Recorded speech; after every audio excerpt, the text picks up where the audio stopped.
Jump into online play and you will find a completely reworked multiplayer experience. The first thing that you will see is the redesigned lobby browser, with the ability to filter lobbies and see more information by clicking on them. What stands out here as a major difference is the connection quality list. This list shows your ping to the 9 different server locations where games will be hosted. That's right, every single multiplayer match in H2DE will be server-based. This has been huge news, as it's a massive step up from the old peer-to-peer connections. Having server-based gameplay will make the games more stable, and if one player starts to lag, then it won't bring the entire match to a grinding halt. Instead, the lagging player will suffer while everyone else plays on as normal. It also means that the game can't go out of sync, and overall multiplayer performance is massively improved. I've played over 100 hours in the Definitive Edition beta, and the multiplayer responsiveness is reliably much better than before. When creating a custom lobby, it's possible to make it public or set it for only friends to join. You can also password protect lobbies, which is great for streamers. And in addition, you can toggle whether or not you want people to be able to spectate the match once it has begun. The new Spectator System in H2DE now allows for unlimited viewers of live matches and is accessed through a separate tab. More on that later. There's also an option to select how long the spectator delay is to prevent any cheating. Hiding civilization selections on the lobby screen is also possible with the checkbox here, a feature which is used a lot in competitive tournaments. Finally, a game server can be selected and any data mods can be changed before hosting the lobby. It certainly seems as though the devs have had the competitive community in mind when adding some of these features. Once the lobby is live, you can change the game settings as usual. There's a small change under game speed with the new casual option available. To briefly explain this, slow is 1.0 speed, casual is 1.5 speed, normal is 1.7 speed, and fast is 2.0 speed.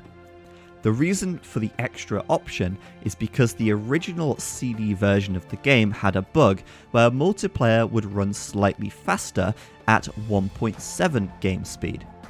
Since the competitive community even to this day still plays with the 1.7 speed, and the 2013 HD edition had 1.5 speed as the standard, the devs have decided to add both to the game so that both communities can feel comfortable in DE. In addition to the settings in the 2013 Steam edition, you can also set shared exploration on or off. If turned on, you will have free cartography from the start of the match. The map selector has been completely reworked and improved massively. You can now apply map filters and see map images to help you find the map that you're looking for a little easier. This is especially useful if you have a lot of custom maps. However, one of the coolest new features here is being able to build your own random map pools on the fly. You can select a single map to play, or if you select random, you can choose one of the preset pools. However, if you wanted to select 4 of your favorite maps and let the game randomly select one of them to play, then you can do that too. Finally, one more lobby upgrade is the ability to see the lobby browser at the same time as being inside a lobby. This is something that's been requested for a long time. You may have noticed that it says unranked at the top of the lobby browser. Well, that's because the devs have put much more emphasis on the new matchmaking system designed for competitive play. While it's possible to build your own lobbies and play with whatever settings you like, the ranked play is much more structured and follows traditional Age of Empires rules. Matchmaking, or ranked queue as it's called in-game, gives you far fewer options from which to choose. Simply pick a civ, select the mode you'd like to play, and click on Find a Match. This will then place you in a queue and will automatically match you with players in your skill bracket before starting the game. You can queue into 1v1 through to 4v4 matches in either random map or deathmatch, and you can do this as either a solo player or by inviting your friends and making a squad. Time will tell if this system works out. The biggest drawback that I can see would be the map pool. Many players want to only play Arabia competitively, but maps like Highland, Scandinavia and Oasis are in the pool, and this could see some players turned off from matchmaking. The devs have said though that the map pool can be updated in the future, and they could even add custom maps into this pool as well, so let's see how that develops after release. Once you complete a game, you will either win or lose ELO. This will then allow you to place on the leaderboard. Here you can see the highest ranked players in 4 categories: random map, deathmatch, and the team variation for both. You can also head to your profile to see your ratings in each of the ladders and some additional information.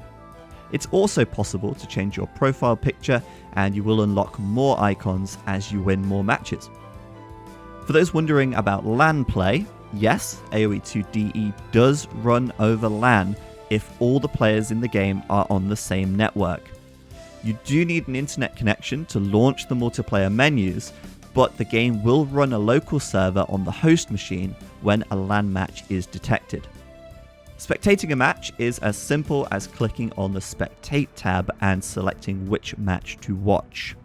This will throw you into a game as a viewer and allow you to see additional live information. You can switch between different player point of views, as well as selecting a variety of information panels to show. On the right side, you can see information about the units being trained and technologies being researched by each player. Both of these panels can be closed so that you can maximize your view of the game if you don't want to see this information. It's a big step up from the 2013 edition, but it is missing a few features which the competitive community would have perhaps hoped for. However, as far as spectator systems go, it isn't bad at all, and certainly makes watching DE matches much easier than it was on the old HD edition. The devs also enabled crossplay between those who purchase the game on Steam and those who purchase it on the Windows Store. This is a great way to not only reach as many players as possible through having the game available on both platforms, but also keeping the community together and ensuring that you'll always be able to find a game no matter what. Finally, let's talk about multiplayer stats.